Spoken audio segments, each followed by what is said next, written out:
Reason ఇదే. ఈ ఇంట్లో మొదట్లో అథారిటీ కూడా నాదే. అది భరించలేక బావిలో దూకి చస్తానని బెదిరించారీనా. మొగుడు పోతే ఉన్న మాంగళ్యం పుట్టుక్కున తెగిపోతుందేమోనన్న భయానికి ఇంతకాలం అణిగి మణిగి ఉన్నాను.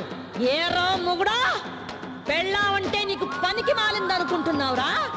అదెంత పవర్ఫుల్ చూపిస్తాన్రా. బావిలో దూకుతావా? బావిలో మాంగళ్యం ఎటు తెగిపోతుంది. ఇక నువ్వు ఉంటే ఏమిటి, ఊడితే ఏమిటి? రారా దూకుతూ గాని, రారా నీ అబ్బ రారా.